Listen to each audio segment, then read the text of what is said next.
Namaste and welcome all. My name is Ankur Patel. I'm the Director of Advancement for Hindu University of America, and thank you for joining us for this Introduction to Hindu University of America special town hall for our friends in Australia, New Zealand, and Fiji, and wherever else you may be. And it's always interesting and cool to see where you are in the world. So if you want to, please put in the chat where you are joining us from. We're going to have a whole presentation on Hindu University of America, the vision, the mission, where we're at, where we're going. We're going to take questions and answers. And joining us and leading this town hall is President of Hindu University of America, Sri Gyan Vishwanathan.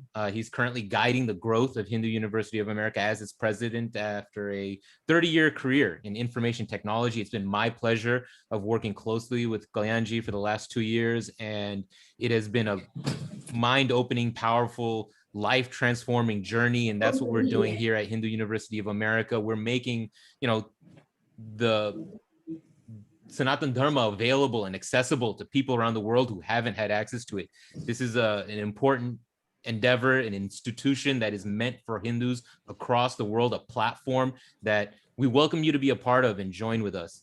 So again, Gyanji, he's studied Advaita Vedanta through 2 decades of association with Pujya Swami Dayananda Saraswati, the founder of the Arsha Vidya Gurukulam group of institutions. And Gyanji is a student at the university. He's a faculty member. He teaches the orientation to Hindu studies. He's doing everything and anything that this university needs. And Gyanji, it's an honor and a privilege to be working with you. Why don't you welcome some of our guests to this town hall, introducing HUA to Australia, Fiji, and New Zealand. Great. All right. Okay. Namaste, everybody. Thank you. Thank you so much for joining. I want to start by asking you, maybe Akhilaji, I want to ask you, who should I elevate as a panelist into the, from the dignitaries from Australia? Who should I elevate? Can somebody tell me? Manon Mani is there, Manon Maniji? Manon Maniji. From Brisbane? No, she's not here. Geeta from Melbourne. Geeta ji from Melbourne. Because Manoj's paper also published in the HUA. Right, I know. Geeta ji, yes, Geeta ji. I don't see her either on the list. Okay, no problem. I can help. I can help Kalyanji. We will wait for them to come until such time I'm here. Okay, all right. Okay, so, I think the way we are going to begin today is I'm going to invite Akhilaji and maybe Ramaratnanji, both of them, to say a few words in terms of their own involvement with Hindu University of America. And, I'd love to have a few more people who have taken courses at HUA to step up and speak if possible. But Akhilaji, why don't you kick us off here, okay? You get us going here, okay? Okay, we start the program with the prayer, Kalyanji. Wonderful, that's great. Please let's do a prayer. Yeah, perfect. Yeah. So, Ramarathan, do you want to say prayer? You go ahead.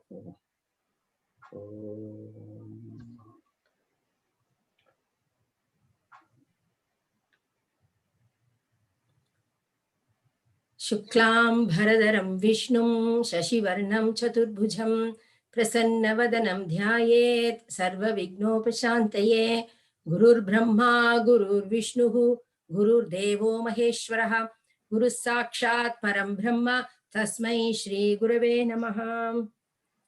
So my namaskarams to Shri Hariji, Shri Uma Hariji, Shri Kalyanji, and also namaskarams to all our rishis and our ancestors, our parents, grandparents, our sincere namaskarams to everyone.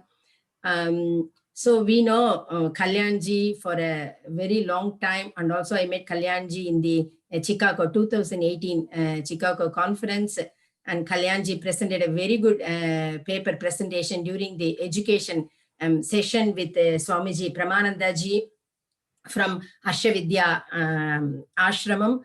And Kalyanji also visited, I think 2000, 2009, he visited Sydney and he visited our Bala Samskar Kendra. Do you remember that, Kalyanji? Yeah.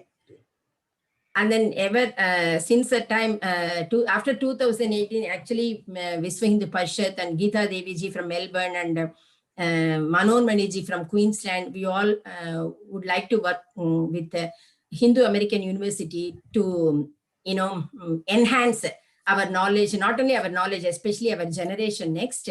And Visva Hindu Parishad is doing many activities in Sydney. Many of you know, we teach special religious education in the school. That's a mainstream project. We teach more than 80 schools. And also we run Visva Hindu Parishad, the Sanskrit school and everything. So the program which Kalyanji is conducting and Dr. Uma Hariji and Hariji is conducting, definitely will elevate the knowledge, and also it's very, very essential.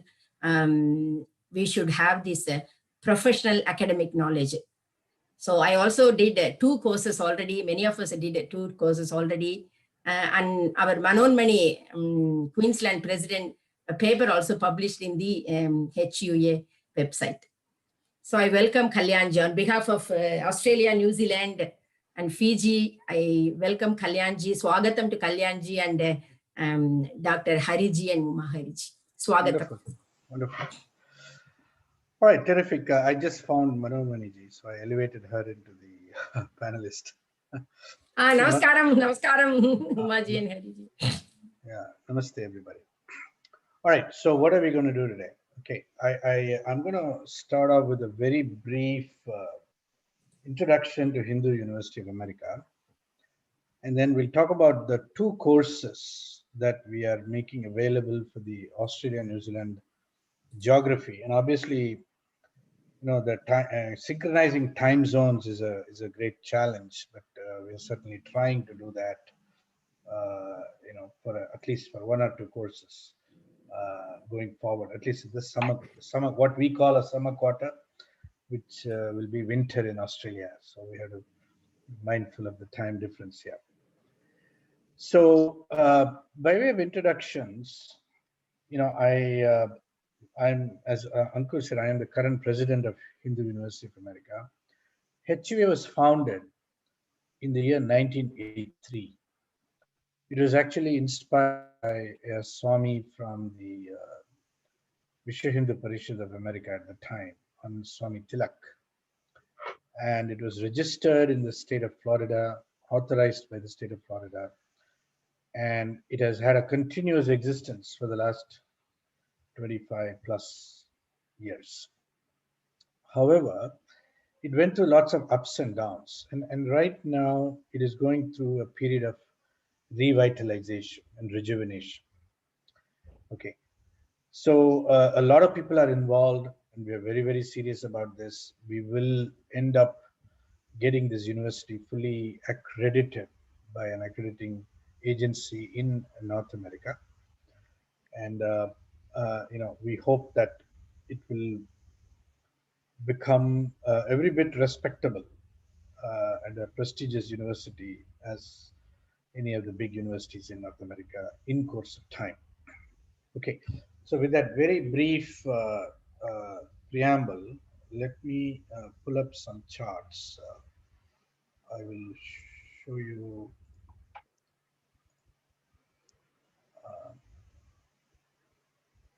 a few slides which will take you through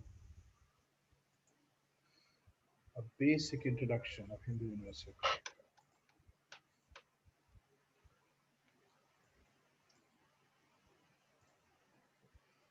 So I want to straight away go into the vision, goals, and objectives. And I'll just sort of try to absorb the vision, because this is very important. Vision: promoting dialogue across disciplines, cultures, and civilizations, while enabling self-discovery, conscious evolution, and harmony. The Hindu University of America will set the standard for the study of Hindu Dharma. And when I say standard, what we mean is an academic standard for the study of Hindu Dharma. The mission The Hindu University of America provides education and knowledge systems based in Hindu thought involving critical inquiry, ethics, and self reflection, committed to fostering the culture and traditions of Hindu Dharma in an atmosphere of academic excellence and freedom. It prepares students for service, leadership, and global engagement. And in terms of our goals and objectives, we have three major goals in mind, goals and objectives in mind. The first is restoration, recover and preserve Hindu spiritual and intellectual capital for future generations. Re-evaluation, review and repair Orientalist and Indological narratives about Hindu culture and civilization. And three, contribution, articulate and offer a Hindu dharmic perspective and a spiritual corrective to an unsustainable and hyper-competitive world. So these are the broad defining statements about the university. Now, what we want to accomplish is really create a space for authentic Hindu studies. When I say authentic, what I mean is the Hindu studies that emerges from within the Hindu worldview. So, for example, we want a Hindu studies environment that transcends the dichotomy of science and religion. Now, science and religion, the opposition between them is a product of European experience. It is not a product of Hindu experience at all. Hinduism has never had a quarrel with science, and it coexists very nicely with philosophy, science, theology, and all these other Western disciplines. We want to create a space that ultimately sets up an alternative to Western humanities. Now, the Western humanities has a certain axiology, a certain way of seeing the world, and I think it's very different from the way the Hindu darshanas see the world, Hindu vision, or if you want to call it the vision of the Vedanta. So we want to create an alternative space to Western humanities where the Hindu pramana, the Hindu epistemology, is recognized and established as a valid episteme that distinguishes the uniqueness of Hindu cosmology. Now, there's something really unique about the Hindu view of the world, view of the universe, view of the cosmos, and our place as human beings in this cosmos. The Vedic vision is very unique, and that's why we love this tradition so much. No matter where we go, which part of the world we go, it is hard to let go of this. And even if you wander around for some time, getting mixed up with other cultures, eventually we'll come back to the Hindu worldview, the Hindu cosmology, because it is unique in many, many ways. We want to move beyond the binary between secular and religious, science and religion, and all these Western traps that we often fall into. And ultimately, that recognizes the timeless relevance of Hindu Dharma. So this is the kind of space we wanted to create.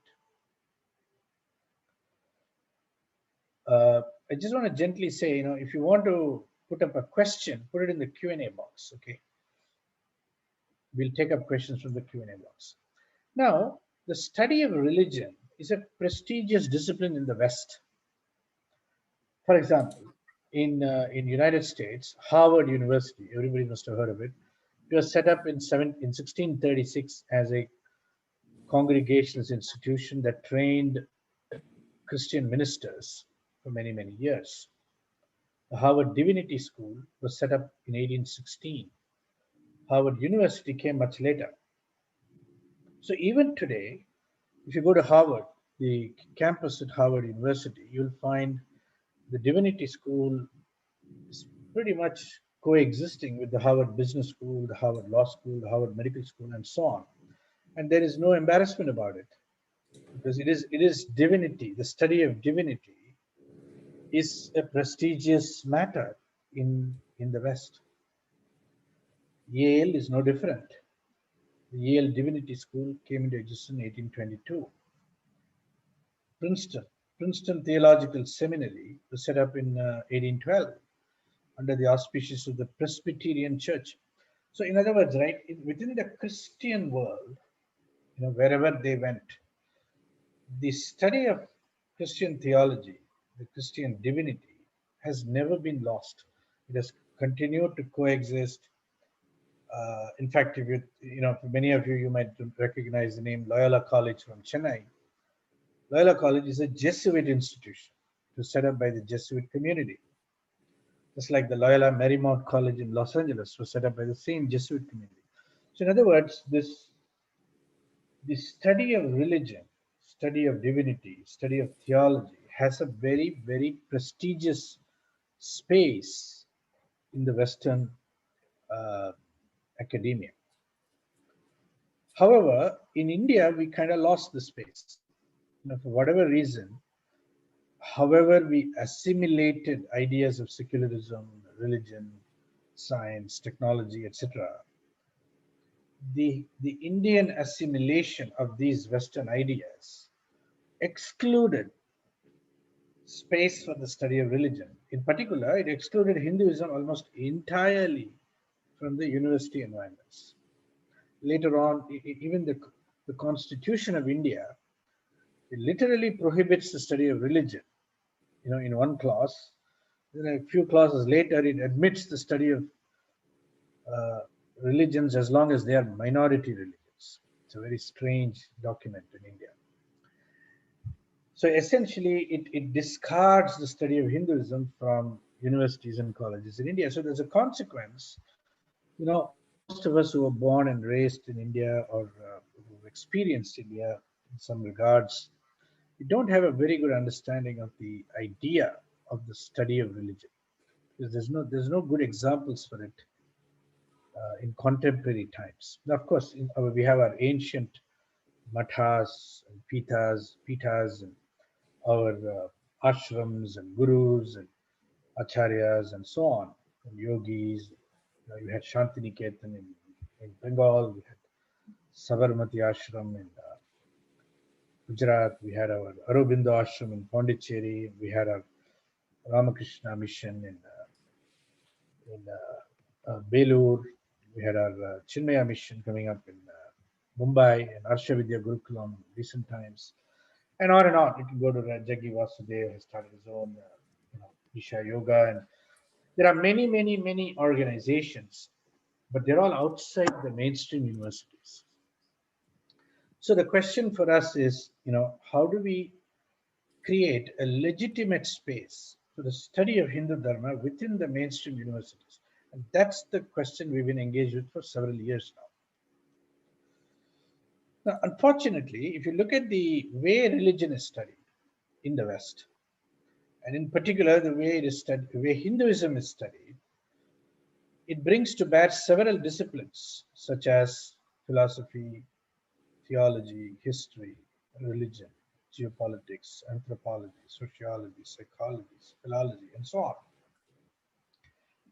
Now, all of these are different disciplines, but what is common to all of them is that they're all of a Western origin.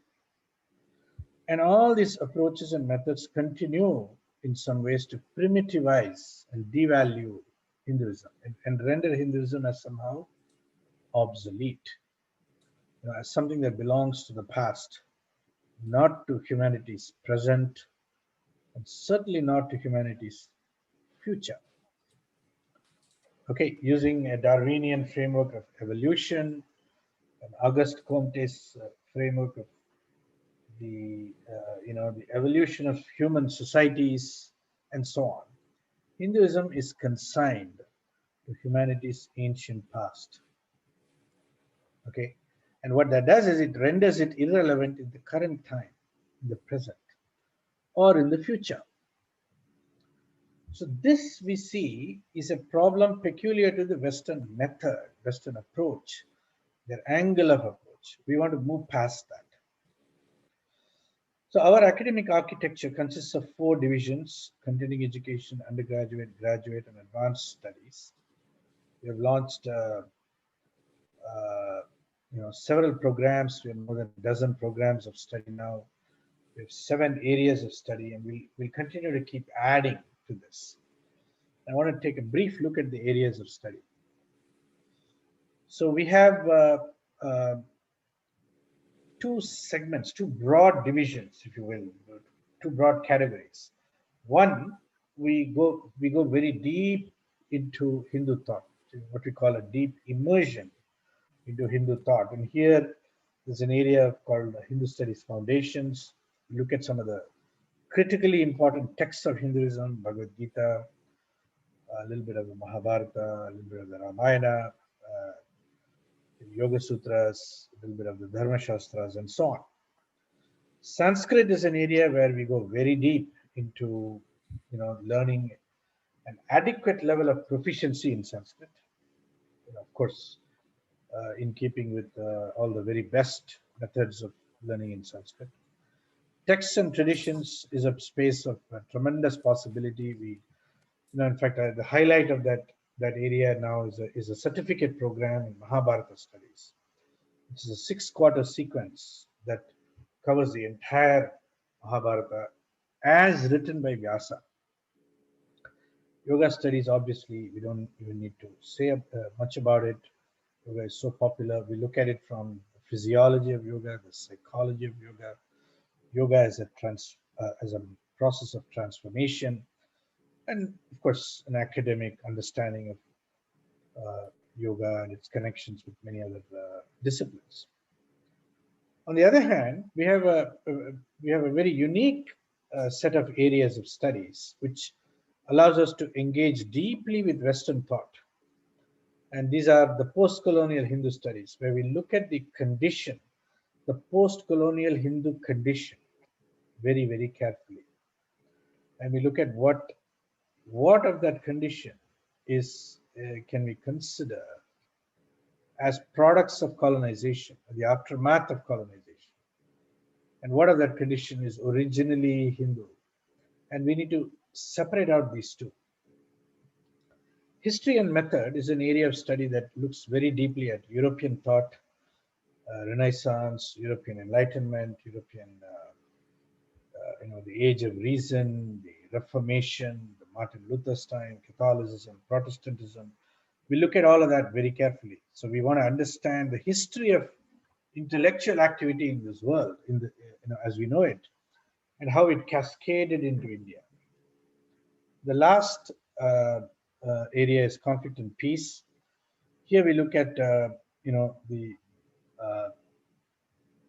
not only conflict and peace studies as an area, as an area of study that has tremendous relevance in today's world, but also as an area in which Hinduism has much to say, whether it is Arthashastra or Shanti Parva or Bhartrahari's Niti Shastra, and on and on. There are many texts to be looked at carefully, particularly in conversation with contemporary thought, Western thought. So in other words, what we are envisioning is taken together, all of these areas of study will produce a tremendous scope for re-envisioning what it is to study not only the Hindu world, but also humanity from a Hindu perspective. Okay, and that's our aspiration.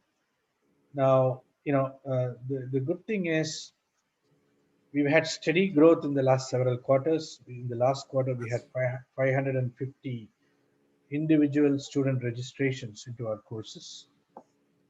And we are anticipating continuing to grow from quarter to quarter. We're on a quarter system. Every quarter is about 11 weeks long. And all courses fit into a quarter. We have more than 1,100 students in our learning management system now. And a lot of people are involved with HUA. There's a tremendous team now and a lot of talent behind HUA. I just want to show you some of the board of trustees, board of overseers, some of the faculty, most of the faculty are here, and some of the administrative staff who are putting all this together. I think it'd be fair to say we got more than 100 people now working on developing and maturing Hindu University of America into a respectable institution. Now, with that, I'll speak a little bit about why engage in Hindu studies. See, if what we want is some basic knowledge about Hinduism, some understanding of worship and practice, and some spiritual advancement in our own lives, probably our family traditions, our temples and rituals, and to a greater extent our ashrams and gurus will be more or less adequate. But where we have a gap is when we move into the rest of the areas, writing and articulation, teaching and research. Articulation means publication, writing, publishing books, articles, academic papers, teaching and research, therapy and counseling, participating in the media and the public square, meaning confidently being on television, being on radio and other kinds of public media.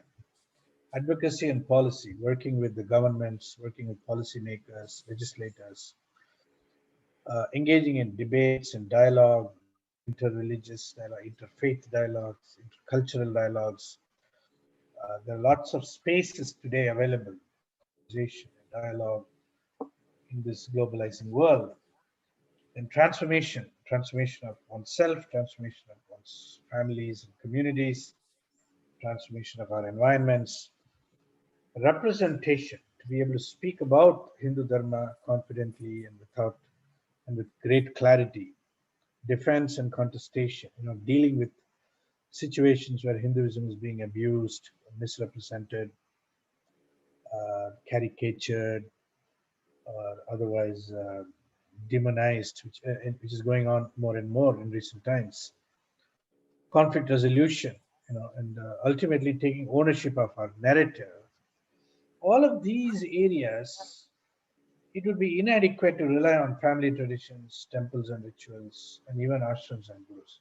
Maybe ashrams and gurus can stretch us a little bit, but the gap is really here, the academic study of Hindu Dharma. And that is the gap we are trying to now fulfill. And the opportunity really is, if you think about it, we want the timeless voice of Vedic Hindu wisdom to be heard in contemporary spaces where it can make a contribution in the realm of pluralism and cross-cultural understanding, in the domain of sustainable ecosystems and climate change, in the realm of holistic health and emotional well-being, in the dimension of business, ethics, public service, and leadership, in the realm of education, families, and communities, in the domain of inequality, scarcity, poverty, and what is nowadays increasingly called social justice. And of course, Hinduism has much to contribute in the realm of conflict, violence, terror, and peace. And lastly, liberal arts, social sciences, and humanities. The Hindu voice has been largely silenced in all these spaces. We are largely silent. We don't speak up very much. And the great opportunity in front of us as we embark on building a university, a world-class university, is to enable these voices, the Hindu voices, to speak again confidently and with clarity. And that is the opportunity here to create a space for thoughtful research and publication, to contribute Hindu thought to humanity and its future, to engage with the world as a Hindu with clarity and confidence. So that is basically what it is. And of course, there's a lot of possibilities. I'm not going to cover every one of them. A lot of ways in which Hindus can contribute, different domains and disciplines. But really speaking, the ecosystem is very weak and we need to build it. So next steps is, we are offering 2 courses for the Australia-New Zealand geography. The scholarship offers are really for the Girmitia countries, that includes Fiji Islands, which were host to the original indentured Hindu communities from India. The two courses we are offering are the Orientation to Hindu Studies course and the Exploring Hinduism for Teenagers and Parents course. And I'm going to now invite Dr. Hari, Hema Hari and Dr. Hari to share, take the next 2 minutes to talk a little bit about your course, Exploring Hinduism for Teenagers and Parents. And they've very graciously been willing to schedule the course at a time that works for Australia and New Zealand. Okay, so over to you, Harijis. The next few minutes are yours. Thank you, Kalyanji. Namaste. Namaste to all our friends in Australia, Fiji, and New Zealand. It's a pleasure to be part of this. First of all, to be part of Hindu University America, and now through this course to meet you all online, of course. Now we'll just show you a few brief slides as to the need for this particular course, Exploring Hinduism, and how it will be impactful to all of us.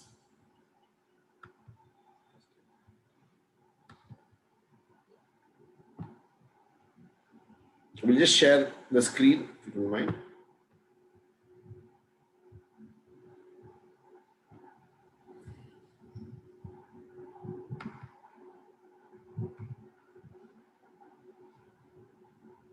So, as Kalyanji was speaking about the background of the university and all the various courses, now this was a particular course that we conceptualized for teens and parents together, so that like all the various other challenges, one of the challenges we're facing today is that the topic of Hinduism itself has gone out of discourse and discussion within Hindu homes itself.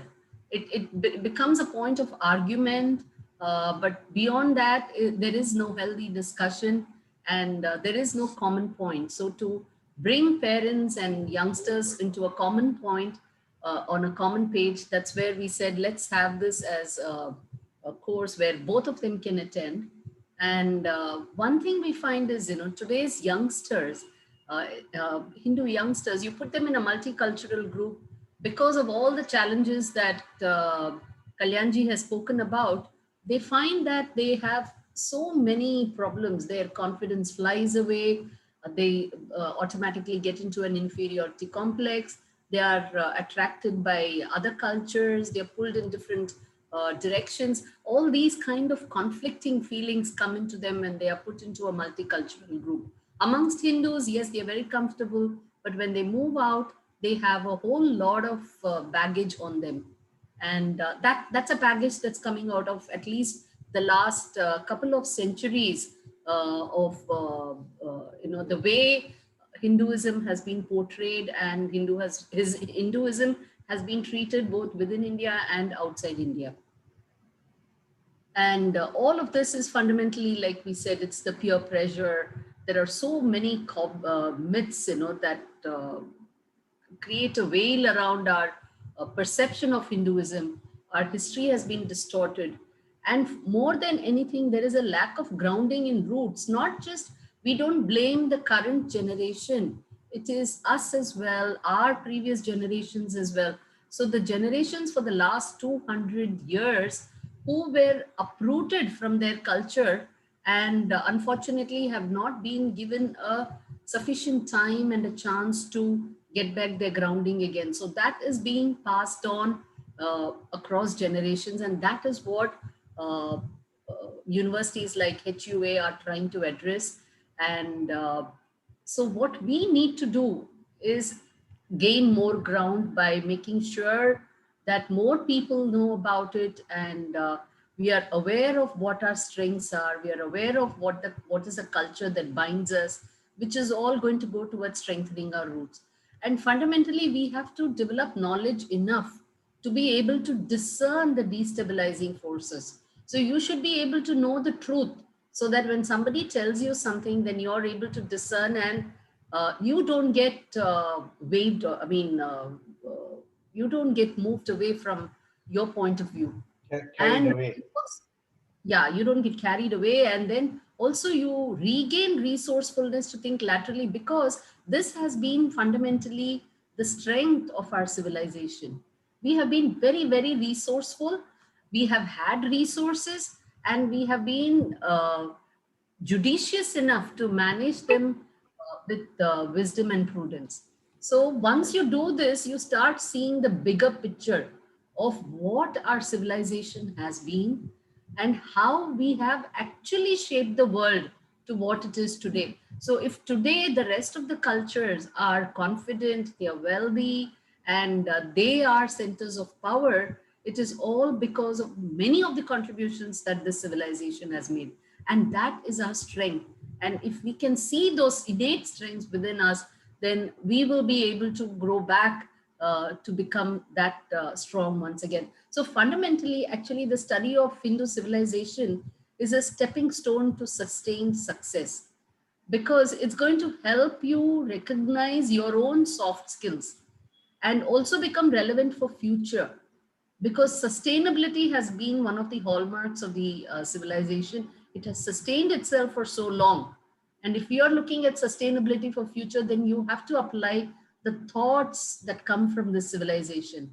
And once you know this and you develop your confidence and dare, and you find the direction, you are definitely going to go in that path and find the success that you need. In fact, India itself has been a search for the world. I mean, the goal for the world for many a millennia, which is why you find places like West Indies, East Indies, Indonesia, even the color indigo. India has been something that the West was obsessed with. And that change, and actually that obsession is what led to the 200-year-old debacle, and we have to now come back from that. Actually, the West is still obsessed with India. It's not that Yes, it's absolutely. Well said. Well said. So what does all this say is that we must have done something good. And if we can identify those something factors that we did good and rework on them in correct context, on the context of the places we live in, all those fundamentals, what in today's English they call funda. So then we can really build on our skills, build on ourselves, so that those are the skills that we can build on, the soft skills, and be relevant to the present and future. Because if you actually see, the core of Hinduism is adaptation. So it is adaptable. So they are a set of, it's a mindset that it gives you and lets you adapt to wherever you are and be relevant to whatever times you are in. Actually, that is what Sanatana Dharma really means. Adaptability and relevance. So what Hari and I have been doing is working on getting to know the Hindu civilization from various perspectives, right from where did this civilization originate from, how old is it, and how did it flourish, and why fundamentally youngsters today want to know, why do they have their English birthday and their Hindu birthday? Why do they come on different dates? Birthday, after all, should be one. So what is the idea of the Hindu calendar, and why do we celebrate our festivals each year on a different day? And for what reason are we celebrating those festivals? And so on and so forth. So fundamentally, we have a gamut of perspectives into the Hindu civilization, because Hinduism is not just a religion. It is actually a continuum. The Sanatana Dharma that we say, the Hindu Dharma, is actually a continuum, and that continuum is what we have to understand. And for instance, one of the myths, and these are the kind of things that we will see in the course as we go into exploring Hinduism. People normally say that the Hindus have never kept a record of their history. They don't know anything, and they don't know of their past. They can't date it, and so on and so forth. But if you really look at it, we have had 22 traditions of historical record keeping.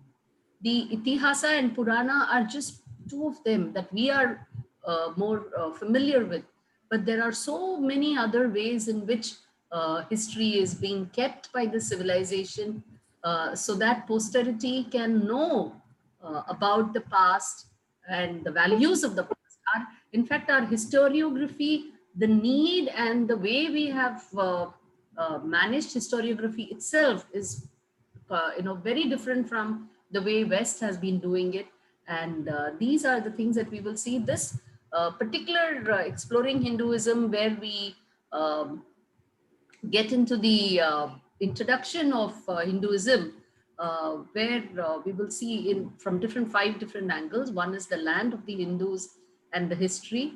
Then we will go into the divinities of the Hindus, because everybody, one of the points of ridicule for Hindus is that you have so many gods and so on. And people like to say you have 33 crore divinities. So we will actually look at where do the divinities come for Hindus as well as for other religions as well. We'll do a small comparison. Actually, when children speak, they normally say, "Where on earth are you?" They say that, they make that phrase. So we say, "Where on earth are these 33 crore divinities? Let's look at them. Are they on earth or elsewhere, or where else they are?" So that's a key point. So then we will get into the timekeeping and calendars of the Hindus. Then we will look at the organization of Hindu society, because this is a burden we are carrying even today in the corridors of some of the highest places of work as well. So typically like caste system, then how women are treated, religion, education. It's a myth that the Hindu civilization taught only Veda and Shastra to their people. And that was the only thing that was taught, and only Brahmins were allowed to get educated. So these kind of myths we will be breaking in this particular. Look, there we look at the Hindu society matrix. It's actually matrix. The film Matrix alone is not matrix. This is actually matrix. This is original matrix. That's what we look at in this. And finally, we look at the struggles of the Hindus over the last couple of centuries, and also a millennia, in fact, and which has caused us to come to be placed where we are today, and how it's possible for us to resurrect and come back with a feeling of confidence and dare to move forward, if not equal, at least go ahead as well. And we have to recognize the struggles our forefathers, our ancestors made to keep the Dharma relevant and keep the Dharma kicking and alive. So that is a rena we have to all our civilization, our ancestors, forefathers, grandmothers, great-grandmothers, everybody, because they have all struggled to come through to do for us to do something good. So like we said, this course is to bring both parents and the teenagers on the same page, and so that there can be healthy discussions, doubts can be asked and clarified between each other from their own point of view, the parents' point of view as well as the youngsters' point of view. And the grandparents' point of view. So we are trying to bring in the family together in a perspective, and they can join the yes. And with the Sadbhavana approach and Saha Kudumba approach. And then the key point is, our course is not just talking, teaching. It's full of interactions. So we move along with asking questions. We also ask questions, encourage people to keep their screens on and discuss thereon, so that come up with perspective. So we give inputs and we go along. So it's going to be a nice, exciting journey for all of us for the next couple of months. So please do join in. Let's all journey in understanding, relishing Dharma, and so on. Thereon we can practice Dharma. Welcome to all of you. Thank you. All right. Namaskaram, Hariji. Wonderful. Thank you so much.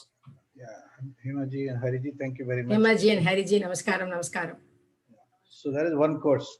Now, there's a second course that I want to briefly discuss, which is, again, we've scheduled it with an intention to accommodate the Australia, New Zealand community. And that is the Orientation to Hindu Studies course.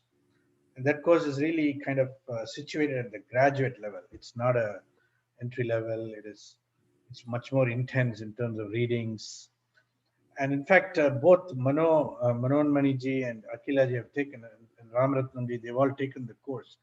Geeta ji also has taken the Geeta course. ji. So, in fact, I would like, maybe I can invite Manon Maniji, if you're open. Can you say a few words about your experience of the orientation to Hindu studies course, please? Manon Maniji, we are not able to see you. You'll have to turn on your video camera if you don't mind. There you go. Yeah. Namaste. Namaste. Namaste.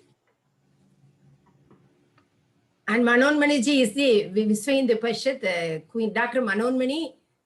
She's the Queensland, Visva Hindu Parishad Queensland president. So you want me to speak about the course? Yeah, your experience of the orientation to Hindu studies course. Oh, Come on, your paper has been published. very simple, like my emotions, what I felt about the course. It's not a research article, and I didn't go into anything deep or do a research, like what exactly I felt like. Whatever I mentioned in that article was like, even though I come from the family, like I know about like Hindu Dharma and Hindutva feeling, like we have to work for the Hindu Dharma and the history and civilization we have to preserve and all that. It was a very good eye opener for me. I've learned so much from that course.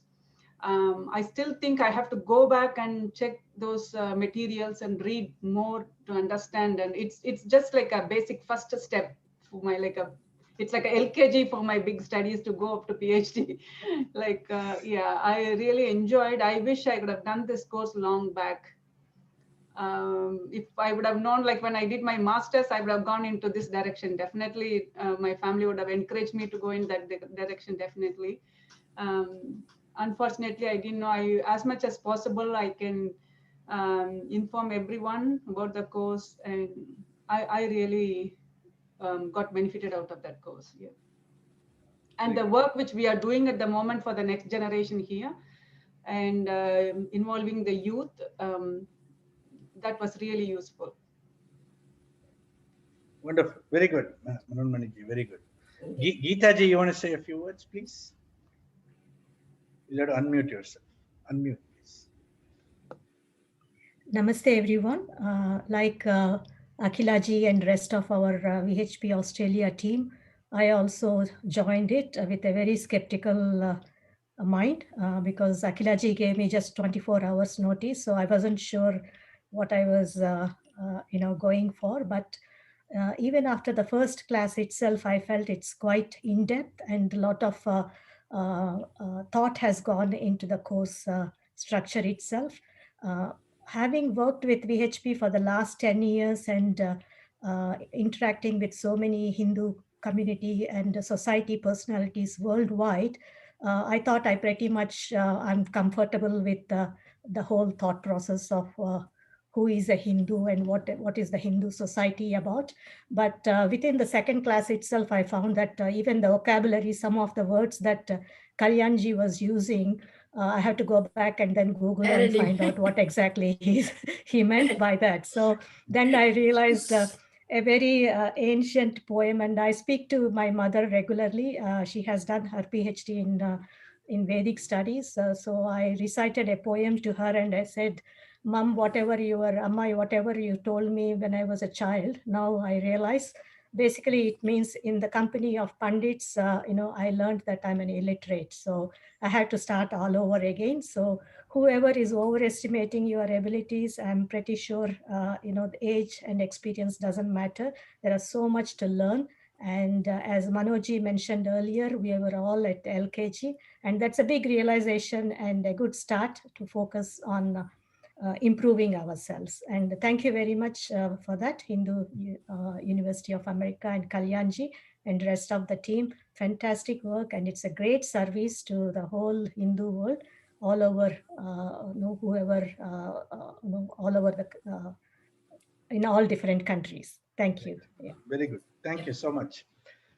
I think the most important thing for us Hindus, especially living not in India, but outside, whether it's Australia or whether it's Europe or America, many other places, we are kind of all of us, trying to live a culture in an environment that is not very friendly to that culture, to that culture, and the not non-friendly is not very is in some places it may be very blatant, but mostly it's very subtle in the sense that there is a subtle pressure to assimilate and become Western. Not maybe in one generation, but in 2, 3, 4 generations. The pressure to become Western is very, very intense. And it's not like,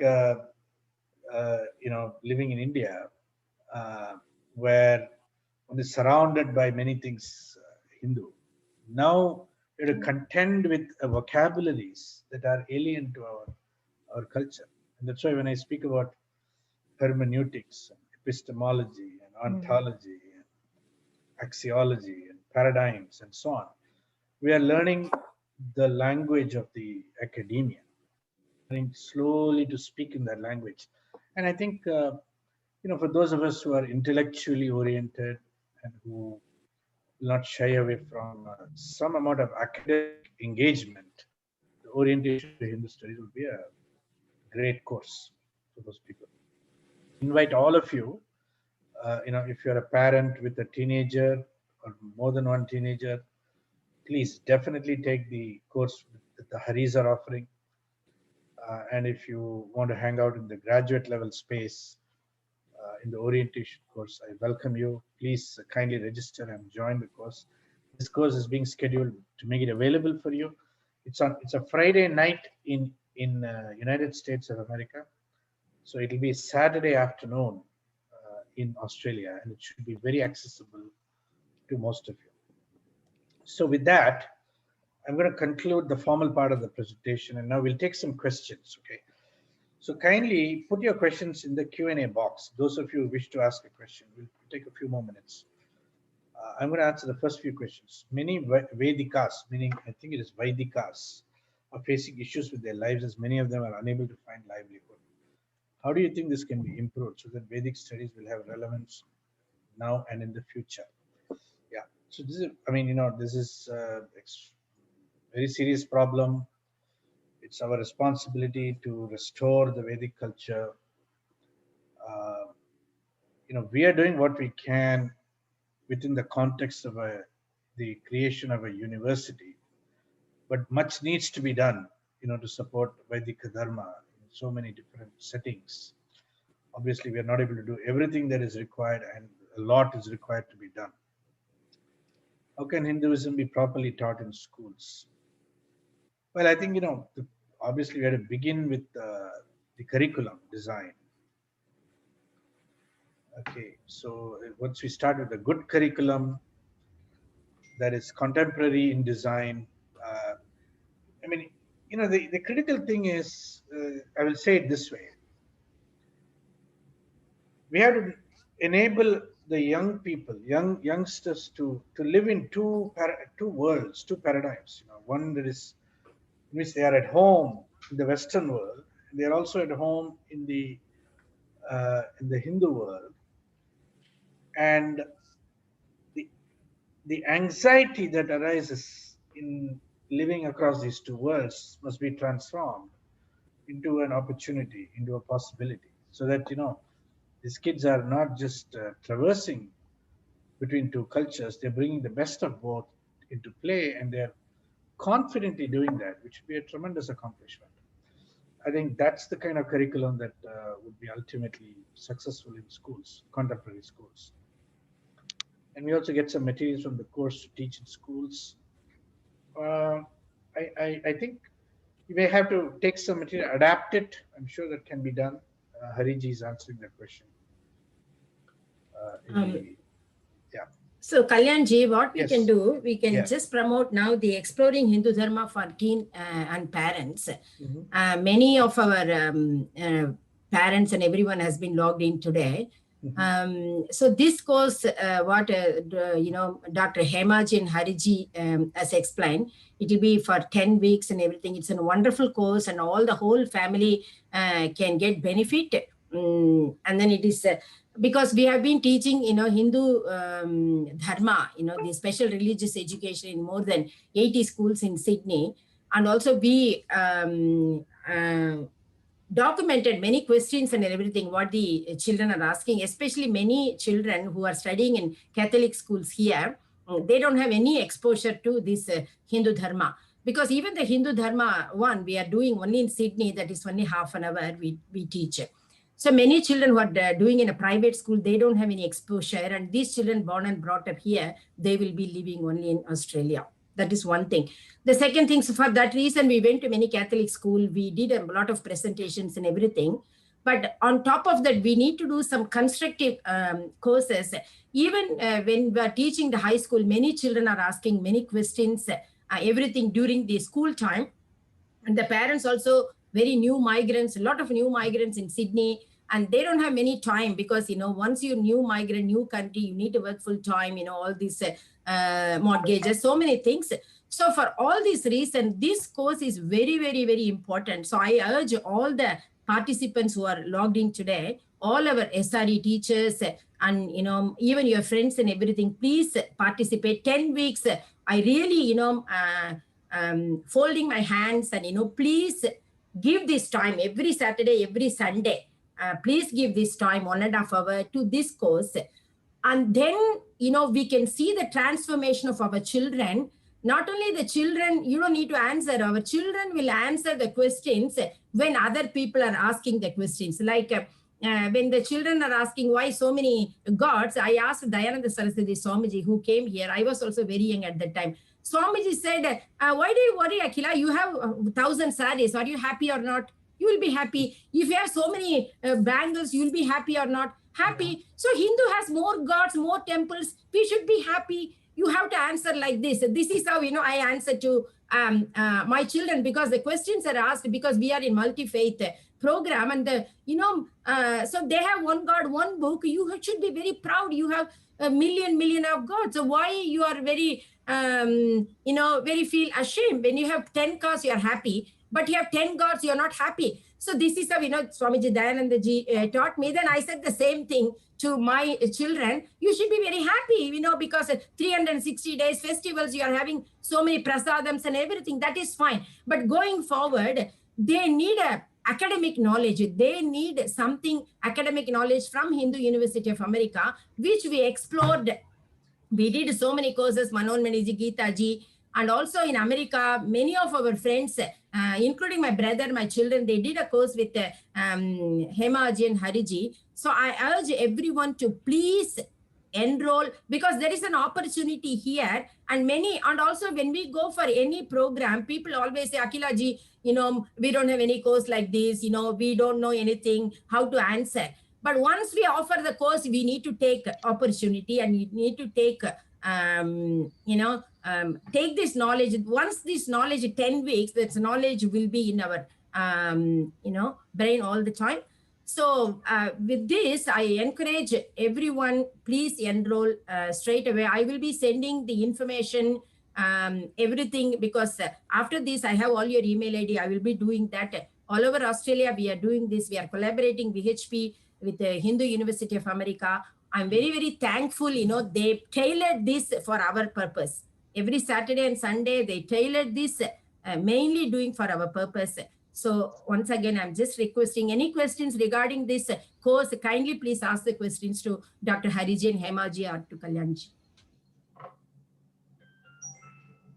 Thank you so much, Akhila ji, for such a very nice, fervent and wonderful presentation. Thank you so much. And one point just like to add is, all these questions that the students have, the parents have, they're welcome to ask this as part of the course, because we will be having exclusively the second part of the course. Almost half an hour we'll be encouraging youngsters to ask questions.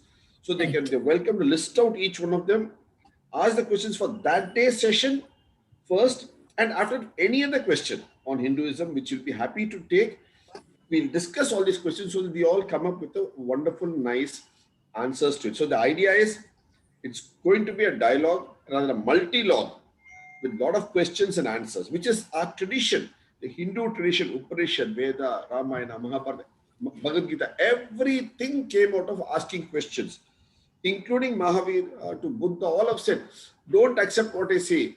Like how a goldsmith checks the gold, check every answer. So that is the perspective that we have. So everyone, all our rishis, munis, swamijis, sadhus have encouraged questioning. So this course, Explore Hinduism, also will be full of encouraging questions. So the youngsters are welcome to come with their questioning, and we'll take that forward happily. Very good. Thank you so much. They have in the young age, they are now our opportunity to do with the Hindu American University, young age. So definitely they will be, from the young age, they will have this academic knowledge. And also I want them to have the answer from academic people like you, Hariji and Hemaji and Kalyanji. That's very important because you put all your efforts and everything with the data and everything, with authentic information. These, our children, Australian children, they deserve that type of information. And also the SRE teachers teaching knowledge will 100%, more than 100% will enhance. So, I'm so happy, very, very happy for that. All right. Okay. So let's see. Ramaratnamji hasn't spoken. Any final words, and then we will close the town hall. Yeah. Thank you, Kalyanji. Thank you, Hemaji. Actually, what I wanted to say is that I think this is the right time for a course, these two courses, I would say. As you know, the parents as well as children from our generation, next generation, we have lost a vast amount of true Sanatana Dharma knowledge in India. Even when we were in India, the studies were completely, biased on one side. So it means we missed a lot of real so-called education. So, and of course, when our children ask this question, we can answer to a certain point, whatever little we know, but subsequently, we are lost. So I think these two courses are perfectly bridging the gap, of both parents and children to understand the right knowledge of the Sanatana Dharma, Hinduism. So they can not only understand the basics of, several, questions they've been asked. Second thing is they are also able to build it further for their own enhancement and also face the society, because they are going to be living in these countries, I don't know how long. So they should understand, they should be able to face confidently the questions and say why certain things are done a certain way, why calendars are different, etc. So that gives a self-confidence and also continue to have build up their quality. That's what I wanted to say. So I strongly urge all the parents and the children to enroll into whichever course which is suitable. So those parents and children together, I would recommend them to go into this second part, which is like, for the children course, parents and children. Those who have some knowledge of the Veda, Hinduism, etc., I would recommend them to go to the orientation Hindu studies, which was a completely a mind opener for me, because I had a little bit of knowledge about the Vedic studies and Hinduism and history. But when Kalyanji started opening this course, I thought completely I'm lost. So I never had any such idea about the beginning. So it really, like what Geetaji was saying, it's really built up a very, very strong, understanding of the true picture as to, what we should know. And again, I was feeling sad and emotional many times because why the hell I didn't know this before, why I didn't have an opportunity to learn much earlier. So it means there's something I could have picked up further and done something more, but I don't know, there's no age limit. I suppose we can still do that. But, same time, I was very happy. At least I had one last opportunity to learn this. That's what I want to say. Ramaratnamji. Yes. See, my position on this matter is very simple. Yeah. We will all come back, take another birth, and then do what we did not do this lifetime. No problem. That's correct. So whatever we say, unfulfilled ambitions will come back. I know, right. but we don't know where we are. That's right. So what makes this Dharma Sanatana is that it keeps on getting rebirth again and again. And, and so it's never too late. It's never too late. And, So there's two questions in the question box. One is Shubhaji, a 6-year-old. In Sydney, we run Bal Samskar Kendra for the children. I have my email ID. Please contact me. The other one, the Hinduism for children, that is the one, the other course, that is the one Dr. Hariji is doing. That is what we are here. Recommending. Correct. Yeah, we are recommending that one. So please. Akila ji and Geeta ji and so on, you will be circulating the flyers about the courses and all that, right? That you have prepared. Yes. So that everybody will get information, and then please, over the course of the next few days, while the inspiration is high, just quickly register, and then you will not put it off, and then later on things always slowly dissipate. So before enthusiasm dissipates, kindly register, and then we will go forward. So lastly, in closing, I just want to thank all of you, all the participants, all the Akila ji, Geeta ji, Manu ji, all of you, Ramaratan ji, for organizing this town hall, and all the participants for giving us 1 hour of your time and listening to what we had to say. We look forward to seeing you in one of the 2 classes very, very soon. Okay. Namaste, everybody. Namaste. Thank you. Thank you. Dhanyavadha. Namaskaram. Namaskaram, sir.